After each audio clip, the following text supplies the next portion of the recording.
This message is sponsored by Greenlight. With school out, summer is the perfect time to teach our kids real-world money skills they'll use forever. Greenlight is a debit card and the #1 family finance and safety app used by millions of families, helping kids learn how to save, invest, and spend wisely. Parents can send their kids money and track their spending and saving, while kids build money confidence and skills in fun ways. Start your risk-free Greenlight trial today at greenlight.com/Wondery. That's greenlight.com/Wondery.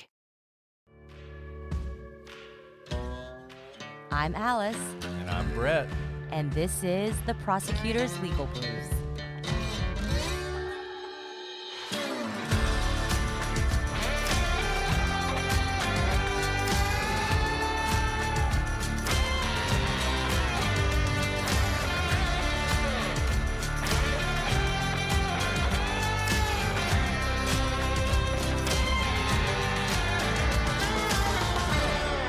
Welcome back to the Prosecutor's Legal Briefs. I'm your host, Alice, and I'm joined as always by my contrite co-host, Brett. Never, Alice. I regret nothing. I'd say you regretted it, but you're big enough of a co-host to admit when you read the tea leaves wrong. And to be fair, I think a lot of people read the tea leaves wrong based on the oral argument in the Trump v. Kasa case, which is actually not about birthright citizenship at all, even though that's the substance of the case. The case was about none other than nationwide injunctions, a much sexier topic, don't you know? Much sexier. And you guys may recall, we talked about this case and the oral arguments, and were very critical of the government and did not think they had any chance of winning. And wouldn't you know it? In fact, what we said is the substance of the legal argument was actually had a good audience, but the facts of the case was a bad vehicle for what the legal argument was, because birthright citizenship in and of itself, you can see how it could lead to a lot of administrative burdens, headaches, if each state had a different definition of what citizenship was. Yeah, and the government didn't really have a very good answer for it. They didn't want to say you could use class actions or anything like that. And I'll say this, trying to determine what the Supreme Court is going to do based on oral argument is kind of like trying to predict juries. Now, we can usually predict the Supreme Court based on a lot of different things, but the oral argument itself just seemed like it went completely against government. And it was hard to find 5 votes, which is what you need.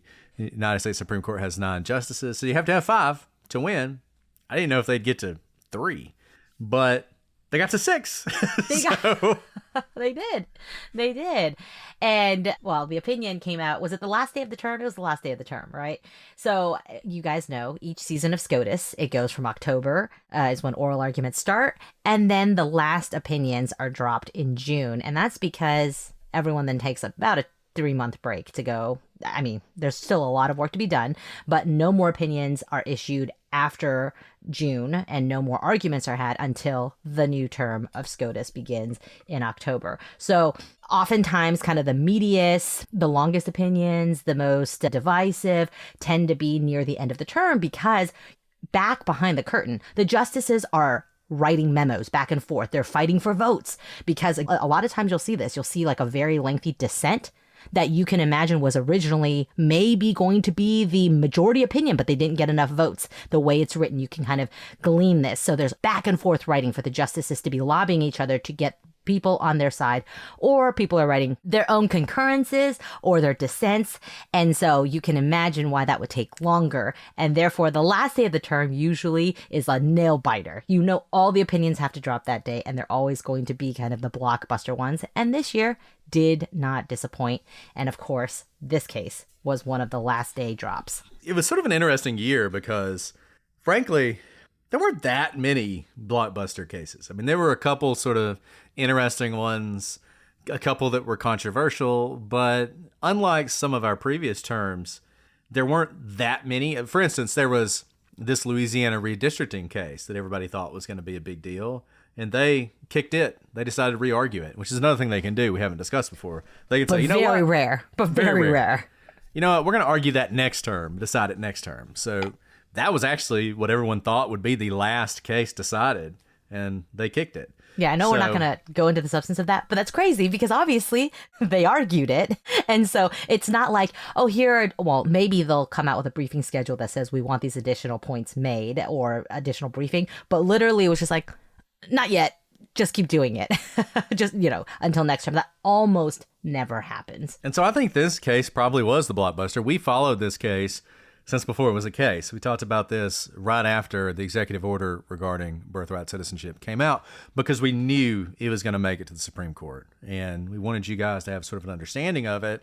But as Alice said, the way it got to the Supreme Court was unusual because it got there on whether or not the universal injunction, sometimes called a nationwide injunction, whether or not that injunction, which said the executive order can't go into effect, district court judge issued that order, whether or not that was a legitimate exercise of the district court's power. And as a matter of fact, the government didn't even raise the substantive argument, which is also a little unusual.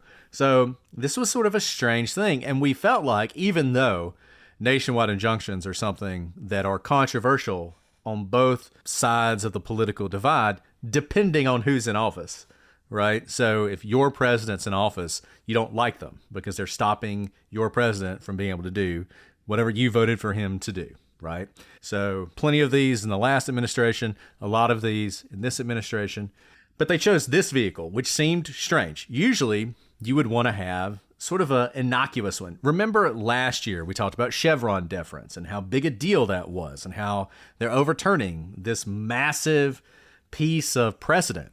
The vehicle for that was like fishermen and whether or not they had to have somebody on the boat with them. Right. Yeah. Like very minor, not really controversial. No one cared about the substance. They picked that as the vehicle to challenge Chevron. But this, you have nationwide injunctions, and they attached it to one of the most controversial things they could, birthright citizenship. But that got it to the Supreme Court. And I will say this, I was watching the opinions come out. And if you watch the opinions, you see the opinion, you see who wrote it, you see the vote. And when I saw Justice Barrett, 6-3 majority, I assumed it would be Barrett, Kavanaugh, the Chief, and then the three more liberal justices. I thought they would be together, and then you would have Gorsuch, Thomas, and Alito in the minority. That's what it was going to be, 6-3. That wasn't it at all. It was the reverse of that, and it was a pretty sweeping decision that will have massive implications going forward. I mean, this is a really sort of stunning decision and will change the way litigation is done, policies are implemented, the power of the president. It's going to be fascinating to see how it goes moving forward. So we say this about every opinion, but I really mean it. You should go read this opinion. So a little bit of background about Amy Coney Barrett. She's the second most junior justice on the court, the most being Justice Jackson. And I say that because when you get opinions, they're assigned relatively evenly. Like at the end of the term, each justice writes about the same number of opinions because of just workload. And the chief assigns the author. So this is just interesting because she is one of the most junior. This is probably the most consequential, most watched for opinion of the entire term. And one thing to note, where did she come from? So she was not a practitioner before she came to the court. To be fair, most of the justices were not practitioners before coming to the court. Many of them were judges before, whether on the appellate court, on the district court, but she came through the academic route. So she was a law professor immediately before becoming a justice. And I think this is worth noting because it's written like a law school exam, really, the way I read it. And the important thing here is everyone was thinking about birthright citizenship and they were thinking, oh, this is a constitutional question, right?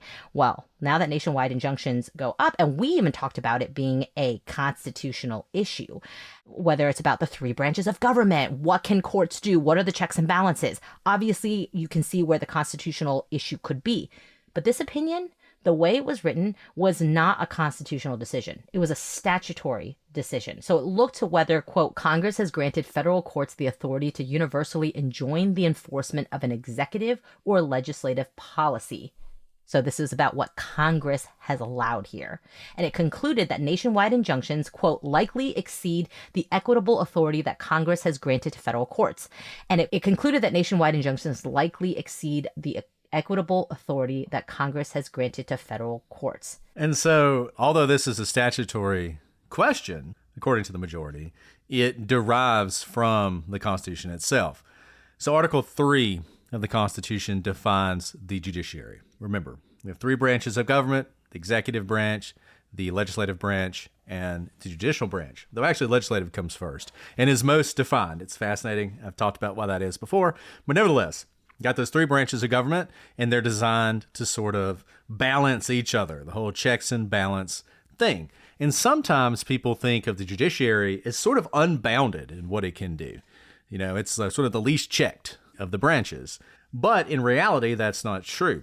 In fact, only the Supreme Court is required by the Constitution. It's the only court that is created by the Constitution. And even its jurisdiction, it only has jurisdiction, quote, with such exceptions and under such regulations as the Congress shall make.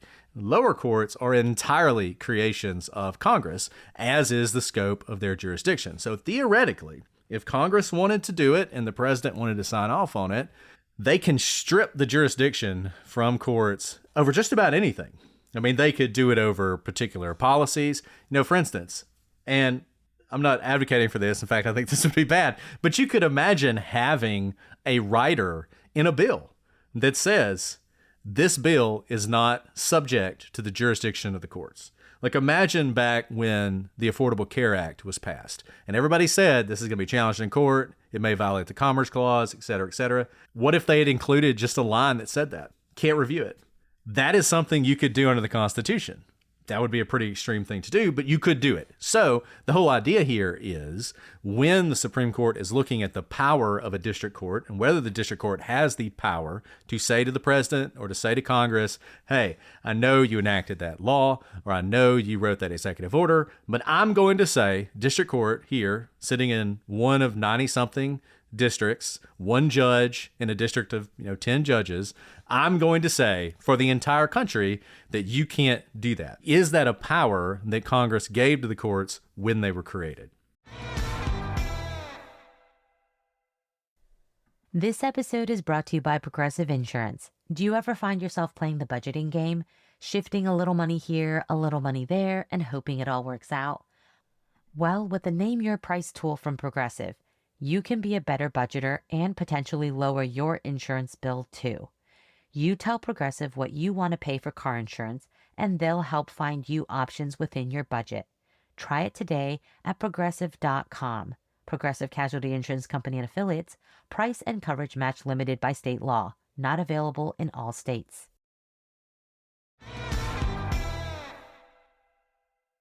So the powers of the courts, and by the way, I think a lot of people did not know this, that only the Supreme Court is the only court that's created by the Constitution. Don't say this to all the other judges who are underneath the Supreme Court. But because of this, the powers of the Supreme Court are generally defined not by the Constitution, but by a piece of legislation called the Judiciary Act of 1798. And the powers granted by that act are generally limited to those of the English courts. So as this opinion explains, quote, the equity jurisdiction of the federal courts is the jurisdiction in equity exercised by the High Court of Chancery in England at the time of the adoption of the Constitution and the enactment of the original Judiciary Act of 1789. So equity is the remedial power of the court that exists at common law, which is distinct from statutory remedies. And in 1798, there was no power to issue a universal injunction. This is really kind of an invention of the 20th century. There were these graphs that different news agencies put together when the opinion dropped, showing that it was like universal injunctions, basically 100 years ago, 0, 0, 0. And basically in the last 5 or 6 administrations, they've started to bubble up. First 10, 15 of them, and then really in the last about 4 administrations they've exploded now into the hundreds. So it really is a relatively new thing, and I've seen people say, isn't this opinion just judicial activism, that the court is coming in and taking away a power of the court? When you look at it historically, universal injunctions was never a thing that courts exercised and was not part of their power. So this is based on the historical analysis of this opinion is saying, no, we're not taking something away. It was never in the power of the lower courts. And lower courts just started doing something that was outside of the rights that Congress had assigned them. And so now we're curbing the extra statutory power that courts had been exercising. And one thing that's interesting to note just right here, once again, this is not a constitutional decision in the Supreme Court. The Supreme Court could have said the Constitution, in the way it's structured, prevents a district court from granting a universal injunction. And that would mean, in order to change that, you'd either have to have a constitutional amendment or the Supreme Court would have to reverse itself. That's all you could do. The Supreme Court didn't do that. It said, look, this is a statutory decision based on the power granted to us by Congress. And that means if Congress wanted to, and the president wanted to sign off on it, Congress could create some sort of scheme for universal injunctions. This is not something that is precluded. If the court had made this a constitutional decision, it would be precluded. Since they didn't do that, there is a legislative fix. If you think this breaks something, or you think universal injunctions are needed, the way to get it would be for the representative branches to come together and figure out, hey, look, we both hated these. We both complained about these for the last 30 years. Is there a way that we can figure this out? Now, how likely is that to happen in today's Congress? I don't know. But the fact that everybody hated them when their guy was in power at least gives you some opening that maybe you could craft something. Wouldn't expect that anytime soon, but it is something that's possible depending on how revolutionary you think this opinion is. And that's a really great point, that this opinion doesn't preclude all universal injunctions. And there's even like a caveat within Justice Barrett's opinion. So she's looking back to history and she's saying back in 1798, when the Judiciary Act was passed, there was no such thing as a universal injunction. But a universal injunction may be appropriate in some instances, but it's a very, very narrow slice of when it's appropriate. It's only appropriate when it's necessary to provide complete relief to a party to the case, as complete relief is an equitable remedy with deep roots. And remember, because we've talked about case and controversy before you, and so if there is a plaintiff before you who cannot be granted complete relief, then you are able to employ this. They don't give examples of when that would be, but there's the narrow opening of, we're not saying you can never use this. We're not saying anything about it. We're saying generally it was not historical. It was not in the power within the Judiciary Act. We can see a situation where one would be warranted. So essentially what they're saying here is district courts still have basically unlimited power for the litigants in front of them. So the litigants in front of them, they can do whatever. A district court judge in the middle of nowhere can grant an injunction against the president of the United States, and that injunction is in force for the people in front of them. What they can't do is say, I'm going to grant this injunction for the people in front of me. But you know what? I'm going to take this opportunity to also say that everyone else in the country benefits from this injunction as well, that this injunction will now apply to them too. The complete relief thing is one of those things where you just have to know it where you see it. Basically, I'm not entirely sure what it would be, but basically, if you, as the litigant in front of the district court, can't get relief unless the thing is enjoined entirely, then maybe you can still get it. Honestly, there's one example of that, which comes up later on, a state. So the state of New Jersey argued for the states. And they had a pretty good argument. And their argument was, look, we really need this to be applicable across the country because we as New Jersey have people who move into our state all the time. So it's not good enough for a district court judge in New Jersey to say this birthright citizenship thing is unconstitutional, I'm enjoining it, and I'm enjoining it for everyone in New Jersey. Well, New Jersey says, well, what about the people who then move in from New York? And New York didn't enjoin that. Or Alabama, or Louisiana, or Nebraska, wherever. And they didn't enjoin it, so those people aren't citizens, and then they show up in New Jersey, and we think they're citizens, but Texas doesn't. What do we do then? We really need this to be universal. So that is the kind of thing where you could imagine someone makes that kind of argument, which is basically the only way for us to get full relief is if this is enjoined nationwide. So, turning to the executive order on birthright citizenship itself, The court basically found, as we've been talking about, that any plaintiff could receive complete relief from a district judge without the need for a universal injunction. So basically, if you come before the district judge and you say, hey, I'm about to have a child, or I am a child who was born under this, I would have been a citizen were it not for this executive order. This executive order is unconstitutional. The district judge can say, you're right, I'm enjoining this as to you. Congratulations, you're now a citizen, right? Or this won't apply to your unborn child or whatever. So basically, those litigants can get full relief even if the judge is not able to say, I'm sitting in Miami, I'm also going to apply this to everyone in Seattle.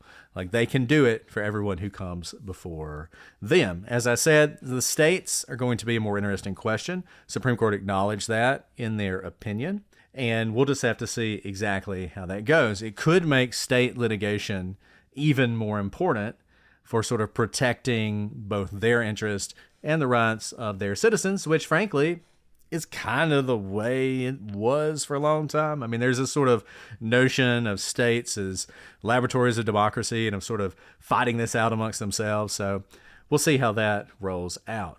The other thing that's been suggested is that class actions under Rule 23 could satisfy anything requiring broader relief. So to give you an example of that, take birthright citizenship. And the court said you need to be rigorous in certifying a class. But in order to certify a class, this is like a quick Civ Pro lesson for all of you out there who are students. So class certification happens under Rule 23 of the Federal Rules of Civil Procedure. And there are 3 things you have to show. 4 really, but the 4th one doesn't matter. Numerosity, which means it's big. You need a big class, one that, if Alice and I want to sue somebody, we can join together and sue as 2 plaintiffs in a lawsuit. We don't need a class action to do that. But if you have enough people, then you can have the class action. Very common one you guys have probably gotten emails about, a data breach. Let's say a credit card data breach happened. You could say, well, everyone who used this credit card, their information was there. It's a big class of people. So it's not just Brett and Alice who should be bringing this. Everyone was affected in the same way. So we're going to stand in place of this entire class that was affected. So that's the first thing. It has to be big. The second thing, commonality, which means the questions of law and fact are common. So whatever it is you're challenging, you're all challenging the same thing. Typicality, which means that the lead party's claims and defenses are typical of the class. So just to use Alice's example, let's say you had a data breach with a credit card company and Netflix. Well, you can't have a class of everybody from both of those, or you generally wouldn't. You would have a class of people affected by Netflix, and there might be a contractual provision in your agreement with Netflix that says if my data is stolen, I have no rights, right? So that would be something that might affect typicality. Whereas maybe if your credit card company doesn't have that clause, it's a different company, it's a different group of people, it's a different set of defenses, it's going to go in a different way. So these are the kind of things you have to look at. In many ways, birthright citizenship is kind of the perfect class because the people involved, it's all the same thing, right? It's all the same type of people in the same circumstance with the same concern. It's going to be, frankly, the executive order defines the class because it defines who is no longer going to be a citizen under the executive order. So that would be your class. This is distinct, for instance, from immigration in general, because think about sort of illegal immigration, undocumented migrants, refugees, people seeking asylum, like all those different groups of people who are in the United States. Very different facts and even different provisions of the immigration law in which they come under. So it's different laws and different facts. Exactly. So even though there's a lot of them, they're numerous, there's so many different things going on there. So it'd be really hard to imagine a class in that circumstance, unlike the birthright citizenship circumstance. And you want to understand why this is, because when you are part of a class, you lose your own individual right unless you are exempt from a class. You exempt yourself from a class to bring those same claims. This is kind of the idea of not getting 2 bites at the apple, right? So you can imagine someone who is here on refugee status. They don't want to be grouped into the same class as someone who is running from their country's laws. Maybe they're a convicted felon and they run across the border illegally. You don't want those same facts and those same laws to apply to the refugee, because then you lose your own ability to challenge whatever action is happening based on your specific facts, which just based on what I've said, could be a lot more favorable to you than, say, the, convicted felon who is running from their jurisdiction to flee into the United States illegally. And that's a really important fact. This is why class certification is so important, because everyone who swooped into the class no longer has an independent claim to the same causes of action. And class actions are wildly common. I'm litigating like half a dozen of them right now in my practice all the time, right? This is a commonly used function. There's an entire process because of all of these requirements. There's usually like 2 phases of the case. Before you even get to the substance of the case, you litigate class certification, which is to say you're arguing these sorts of things and you brief them. There's even experts involved. And the judge first makes the determination whether the class is a class, so to certify it, and they can then move forward to the substance of the case. So that's the majority opinion. The dissent focused mostly on the merits of the executive order. Remember, we talked about how birthright citizenship is the merits of this case, but that's not what the case was about. It was about nationwide injunctions. But the dissent focused on birthright citizenship and the executive order. Justice Sotomayor wrote that, quote, every conceivable source of law confirms that birthright citizenship is the law of the land and that the order's patent unlawfulness reveals the gravity of the majority's error and underscores why equity supports universal injunctions as appropriate remedies in this kind of case. So there's a bit of talking past each other here, because that could be the case. In fact, maybe several of the 6, maybe a lot of the 6, maybe all of the 6 in the majority may agree on the substance, but the opinion for the majority had nothing to do with the substance, whereas Sotomayor really leaned on the fact that this is so egregious, the courts have to do something. And the response to that by the majority opinion is, okay, well, if the courts see something illegal, the courts can't then do something illegal in order to fix that, right? There's other mechanisms to that because the Judiciary Act did not grant the power of these universal injunctions. And you can see sort of this very clever shift by Sotomayor. I think one of the reasons that they had Justice Barrett write the majority opinion, because she was a law professor. She's a very sort of analytical person, and she's not prone to sort of wild flights of philosophy in her opinion. So her opinion is very technical in a lot of ways. I mean, it's very much like, look, here's what the Constitution says. It's like a civil procedure exam. It really is. It really is an issue spotter. And that's why I mentioned that she was a professor, because she writes like a professor. You know who else was a professor and also questions like a professor? Justice Kagan, who I think has really good questions, and she writes very, very well because of that technical aspect of both of them. And so that's a really good point. Kagan is sort of the other side of that, also a law professor, my former dean. But so when they write opinions, they're very sort of based in the law. They don't, cite to philosophy or whatever. I mean, it's very much like, look, this is what the Constitution says. They pass the statute. It says this. It gives us this power. We don't have this power. Therefore, we can't do this. So Sotomayor, she is taking the merits. So if you are trying to get an injunction, one of the things you look to is whether or not you're likely to succeed on the merits. So she's like talking about that, which is a prong for an injunction. But remember, the question is not, is the injunction proper as to the issue, as to the parties? It's, do you have the remedial power to do this other thing? So it's one thing to say, look, courts can absolutely do this because this is clearly unconstitutional and a judge can enter an injunction. True, but that's not the question.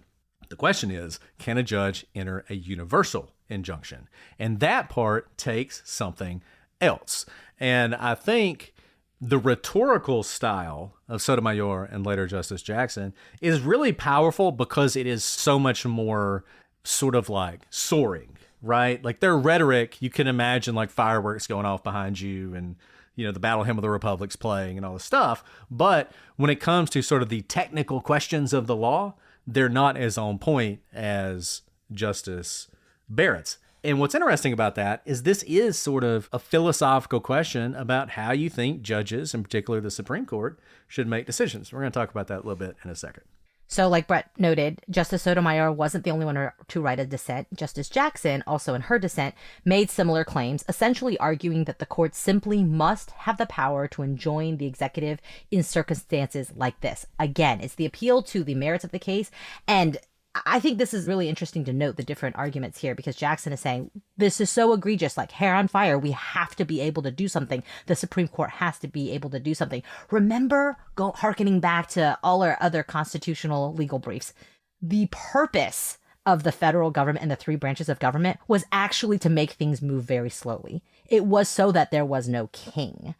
And so this is a really interesting argument, because is that actually rooted in what the three branches of government was meant to do? The three branches of government were meant to hamper each other, right? They truly were meant to be overlaid on top of each other, rather than saying one must be able to stop another. Really, I would say the way that it was set up was that all three should essentially be hampered in what they are able to do, rather than all three are so powerful they can keep the other one from being more powerful. And this is a foundational argument. It's one of those things that is really fundamental to how you view the government. And I think you can look at this as sort of a structure versus rights position.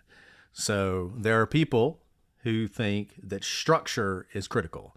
The structure of your government, the way it functions, the fact that it is predictable and it follows certain rules, that's what's critical. And whatever the outcome is, the structure should remain the same and the process should remain the same.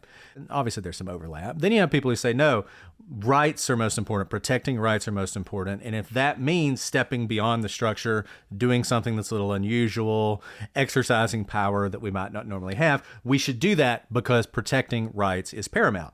Now, the structure people will tell you exactly. And the way you protect rights is through structure. And if you start moving outside of the bounds every time you think there's a concern, you're going to tear down the structure. And eventually, the thing you've been trying to protect is what you're going to lose.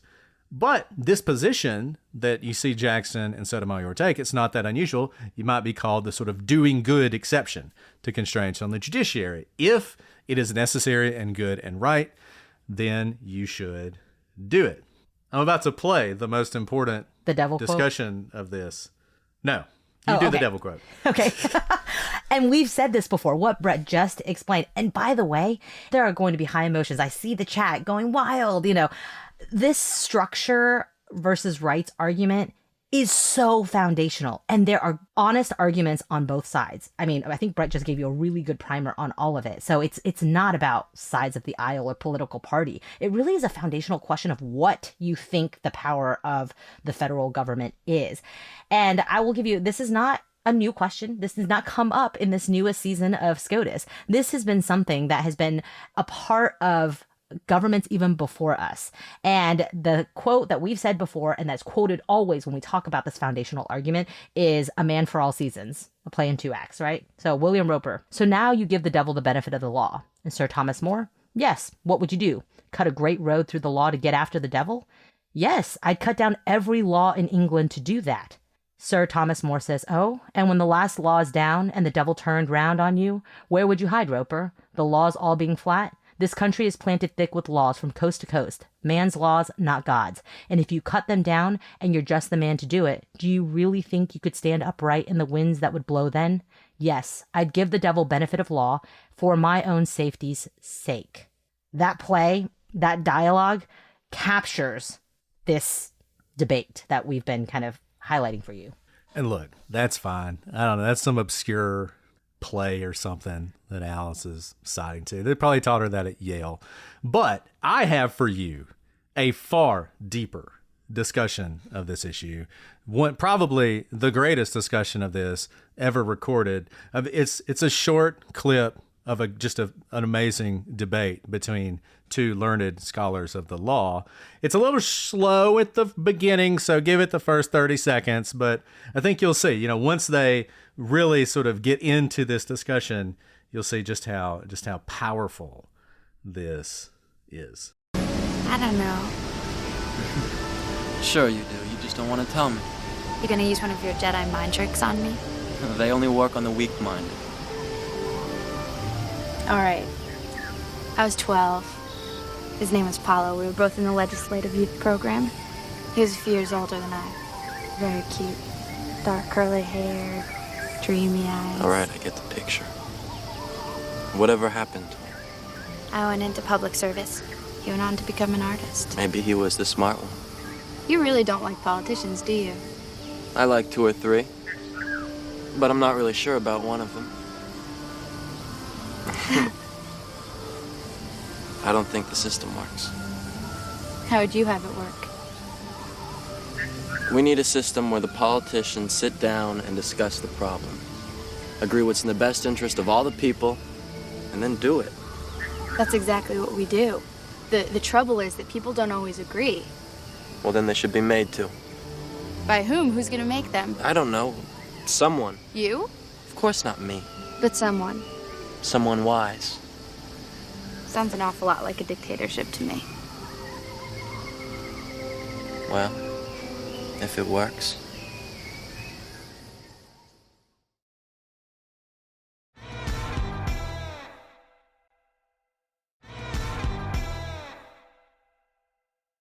You're right. What? Man for All Seasons doesn't hold a candle. Anyways, so basically, much like the conversation that Alice was describing that occurs in A Man for All Seasons, Anakin and Padme are discussing the problem of what do you do when you have an issue that needs to be solved and no one will do it. Anakin basically says, look, then we just need somebody who's wise and can force them to do it. That is sort of the debate we're having here, whether or not you should have someone who can say this is really bad, and even though we don't really have the power to do this, we're nevertheless going to fix it. We are going to be the wise people who fix it. Now, I am not claiming that Justice Jackson and Justice Sotomayor are some sort of dictatorial, seeking powers that the courts don't have, but the majority comes pretty close. The majority, in referencing the arguments of the dissent, writes, "We will not dwell on Justice Jackson's argument, which is at odds with more than 2 centuries worth of precedent, not to mention the Constitution itself. We observe only this: Justice Jackson decries an imperial executive while embracing an imperial judiciary." So, just to be clear, we're not the ones making that argument, but it is what Justice Barrett says in her opinion. Several of you have asked this, I'll answer it. Some of you said, oh my goodness, is it normal that one justice would name drop another justice? Yes, because remember what these opinions are. They're talking to each other. So if you've read any opinions, really, it's very common. You may say a justice, you can say, but you may refer to the dissent gets this all wrong. But there's multiple dissents here, and so you may name which justice is writing it. This is not a cat fight. Remember, all that happens in the court is in writing. And why is that? It's because it's meant for all other courts for us to understand what's happening. Nothing is behind curtains, right? Nothing is supposed to be implicit. It all has to be explicit. And they're having this dialogue. And this dialogue is important because all the lower courts have to decipher and then move forward with how you implement all of this. And there are arguments that are part of this debate. And so you want to explain your thinking on both sides. That's what the dissent is doing. The dissent's response to the majority is exactly calling out, hey, majority, this is what I disagree with. So you're seeing a dialogue within this opinion. And it's interesting if you read the dissent, because Justice Jackson, at some point, she's like, why do we even care about the Judiciary Act of 1798 or what the British did and all sort of stuff? And it's like, well, I mean, that is the legitimate question, but it is sort of opposed to how we've done it our entire time. I mean, the common law is this heritage that goes back to before the Revolution. And the constitutional structure is sort of based on our take on how we wanted our government to reflect the British government without some of the problems that we saw. I mean, that's really everything we did was a reaction to what we perceived as overreactions by the British, too much power in the hands of Parliament, a king who was too aloof, and hereditary monarchy, and a judiciary that was weak. I mean, that's sort of what we were thinking. So it's kind of one of those things. You see problems, you want to solve problems, but how are you going to go about it? And the majority basically says, however you're going to do it, this is not the way. So that's where we are. It's a 6-3 opinion. And the fact of the matter is, you've got the Chief Justice, Kavanaugh, and Barrett, who are very much in the middle of the court in this 6-3 majority. This isn't changing. This isn't going away.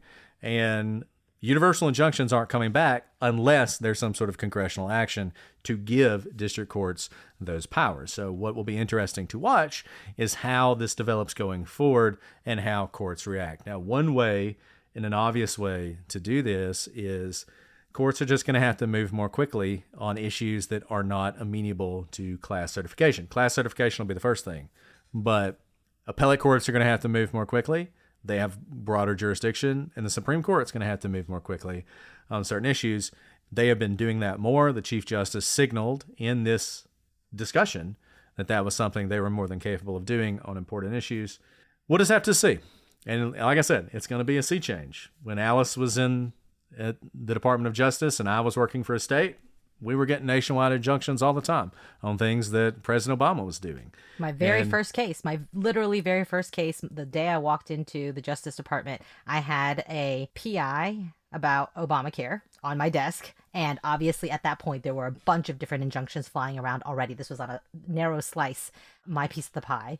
But yes, this is, a lot of people have asked, is this coming out of nowhere? No, this is, we're not that old, Brett. We're pretty young. But I myself, it was the first thing that I walked into more than a decade ago when I started working for the federal government. And then it only increased. By the time I left the Justice Department, it was like, what wasn't a nationwide injunction at that point? And that's not an exaggeration. Every case I worked on at one point was a nationwide injunction case where I was defending against a nationwide injunction.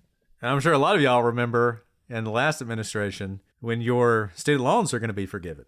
That got enjoined nationwide very quickly. And that's not going to happen anymore, at least that way. It's going to be a very sort of different thing, and how this shakes out, we'll have to see over the next few years.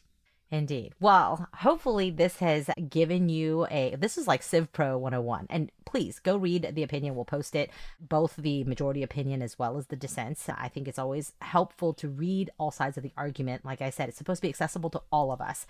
And let us know what you think. And also let us know, there have been a lot of other opinions this term of SCOTUS. If there are other opinions we haven't yet covered that you'd like to hear about, now we're in a SCOTUS quiet period. They're all on vacation. So maybe we'll have time to cover more of the opinions. Let us know what you want to hear.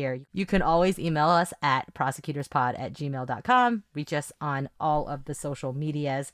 Brett, is there maybe a question we want to answer? Since sure, this was a little, technical. It's a short shall one. We only did it's so short too. 45 minutes. Yeah, I'll tell you, this is, if you're a nerd, one really interesting thing to come out of this last term is, so the Ninth Circuit used to be kind of a joke.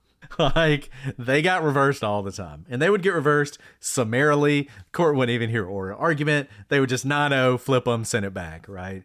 And that has really changed. The Ninth Circuit doesn't get reversed as much as it used to, but the Fifth Circuit got killed this term. Like, it seemed like everything the Fifth Circuit did was getting reversed. So that's sort of an interesting change, and it'll be interesting to see if that continues. Okay, looking for a question. Rosie in Crime says, what is your biggest legal disagreement and why is Alice right?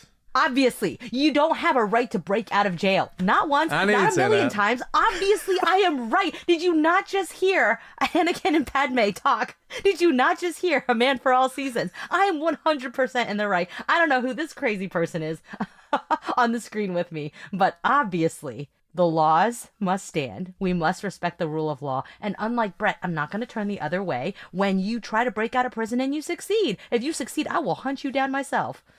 Look, it's rare that I agree with the opinions of the learned people of Europe, but every time this comes up, I get emails from various people from various European countries about the right to escape that they have in various other countries where, yes, they will hunt you down and they will put you back in prison, but you won't receive an extra sentence. And that's always been my thing. I don't think you should receive additional jail time because you yearn for freedom. I think that is just a basic human thing. And it's our job as the people who prosecute and imprison people to build prisons that you can't escape from. And if you get away... No, that's not the job of the computer. Now, I don't build anything. The justice system. If you commit crimes, other crimes, while on the lam, obviously you can be prosecuted for those. But just fleeing, seeking freedom, No, I How think is that that's any different than being a sovereign citizen? Because essentially you're saying I'm fleeing the confines of your metaphorical jail around me. Nothing applies to me. So I think we just established that Brett is actually a sovereign citizen, which you should go listen to our legal briefs about sovereign citizens. the right to breathe free is the most basic, fundamental human urge. You could say it is the Agreed, entire sovereign citizen. basis Agreed. of our Constitution, of our But system, you do of have freedom, to give up. of liberty. You do have to give up some of those rights when you submit to certain things like having roads, having the protection of your land, having the ability to lock your doors and call the police when someone breaks into it and steals your children, your money, your whatever you want, your bourbon. And you do. And when you get sent to submit to those prison. things, you do give up a bit of your freedom. And part of that is we're all in a social contract that when you go to prison, I'm not going to let you out. Okay, you guys, seriously, someone listening who is in prison should absolutely blame Brett when you escape prison and you're caught, because I will catch you. And I will stand beside you and say, you know what? He needs to go back to prison, but it would be unjust to add any more time to his sentence. And I'll say this, oftentimes the reality is they don't actually get any more time because It's true. It's actually true. it's like not worth it. Like, you know, I mean, like those guys in Louisiana, they're definitely getting more time. But a lot of times it's just like, whatever, you know, we got them back. That's more of an administrative thing, prosecutorial discretion thing. I am not advising you to escape in the United States because if you do, you can receive a greater sentence. Not what I heard. Not what I heard. But I appreciate your desire to run free. Okay. Well, that's fine. Thanks for that question. Let's do one more because we got a ton because we've been kind of slacking. I know we haven't, because they've been such long episodes. I know they have. This is the interesting one. And, you know, we're about to start a new school year, so this could be appropriate. I'd be interested to know whether or not this person's relationship survived law school. So this is from ACash16. And she says, my boyfriend is going to law school. What is the best way to support him? Oh. Yeah, that's a tough one. I am only laughing because, man, it is not fun. I can imagine it's not fun to date someone in law school because it's all consuming. You have to have eternal patience. You have eternal patience. So it's the way law school is structured. Twofold why it would be really difficult to date someone in law school. The way law school is structured is you have more work than is humanly possible to actually get done. That is part of the lesson. You cannot possibly read all the reading that's assigned in all of your classes and do like the amount of due diligence you would normally do because you're probably all been pretty type A students up to that point. So part of it is you're given more work than you're actually able to do. Because of that, you can essentially study forever.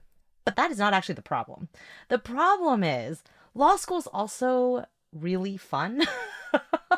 In the sense that, kind of like business school, a part of your career is essentially your network. And so there is value in getting to know your classmates and your teachers. And I think almost all law schools have something called like bar review, which is like where you go out to a bar and have fun. So it's not actually a bar review of like reviewing things about the law. It's literally going out to drink together, because there is a social aspect of law school that is actually, I would say, probably more important than the academics with respect to, you know, law is a whole industry. You don't practice alone. You're always practicing against another lawyer. You're practicing with clients. You're practicing in front of a court.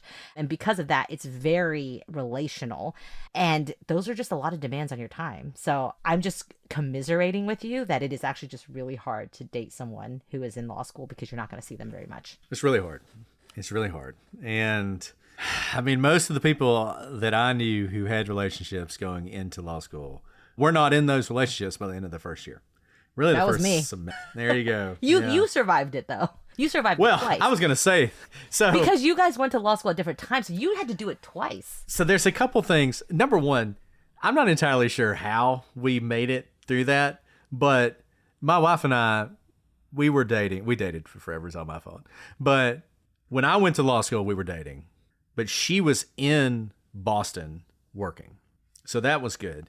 But then when I graduated from Harvard and went to clerk, she got into Harvard. So then she was going to Harvard when I was doing something else. And, you know, just true love survives.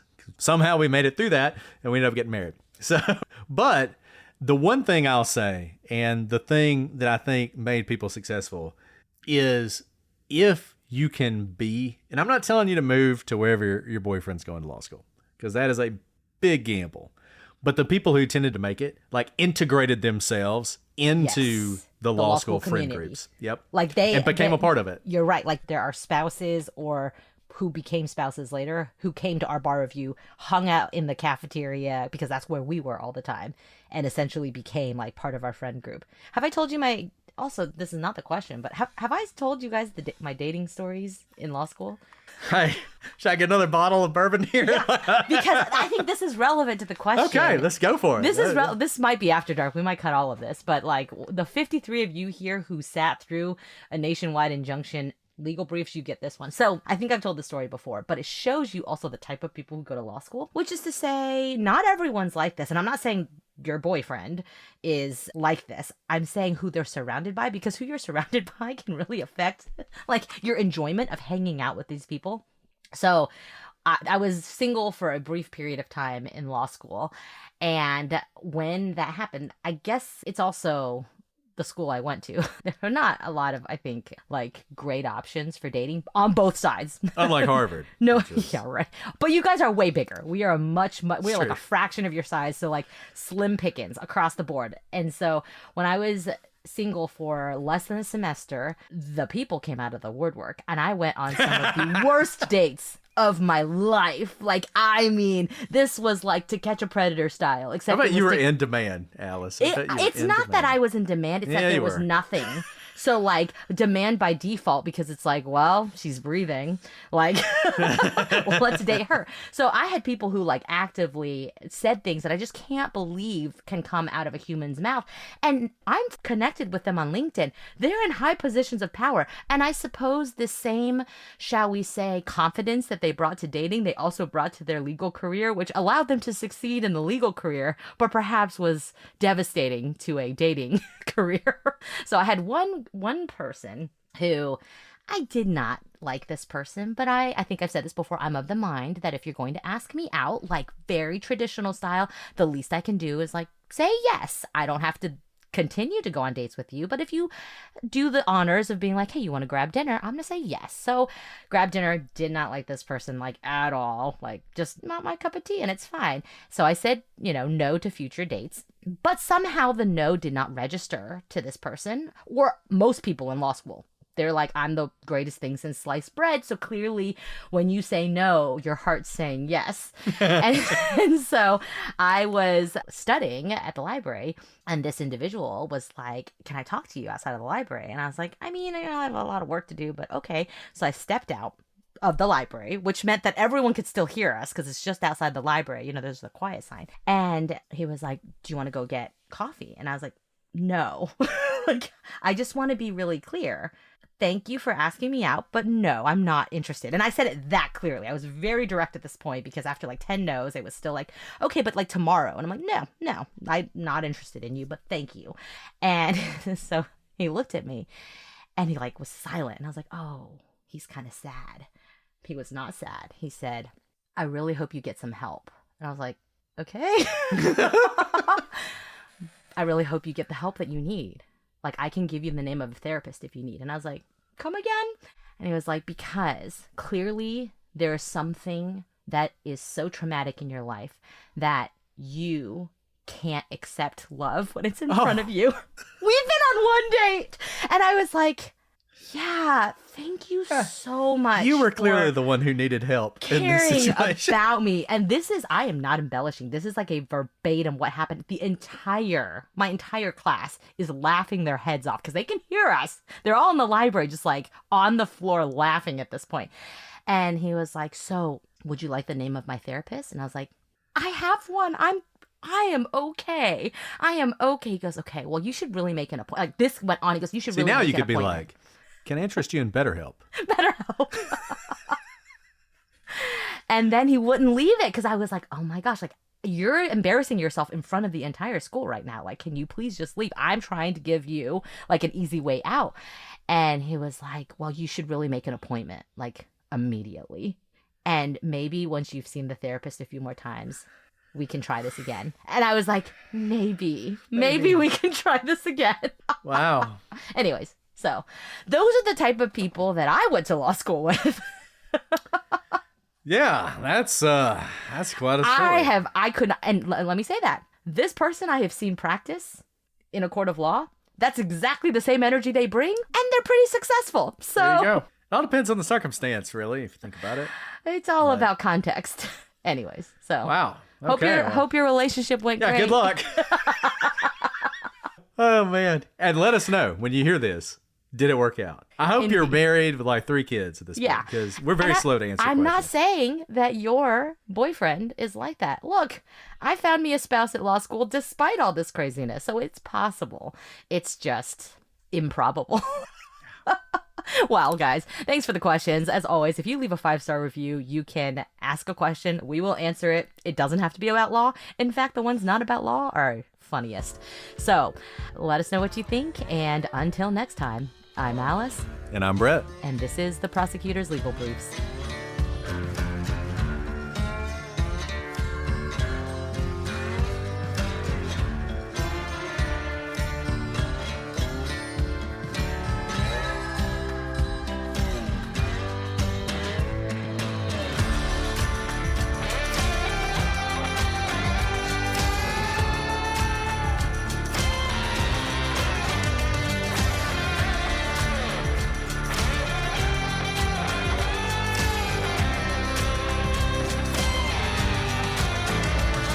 Much sexier. And you guys.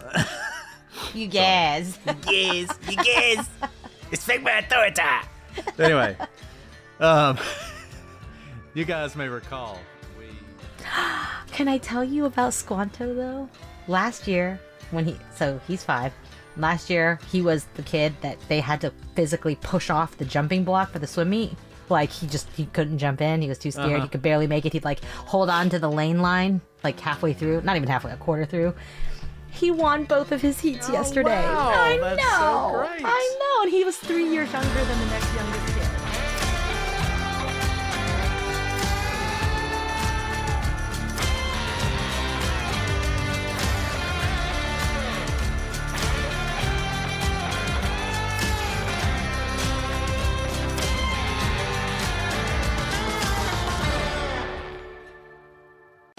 I earned my degree online at Arizona State University. I chose to get my degree at ASU because I knew that I'd get a quality education, they were recognized for excellence, and that I would be prepared for the workforce upon graduating. To be associated with ASU, both as a student and alum, it makes me extremely proud, and having experienced the program, I know now that I'm set up for success. Learn more at asuonline.asu.edu. Wherever you go, whatever they get into, from chill time to everyday adventures, protect your dog from parasites with Credelio Quattro. For full safety information, side effects, and warnings, visit CredeliaQuattroLabel.com. Consult your vet or call 1-888-545-5973. Ask your vet for Credelio Quattro and visit QuattroDog.com.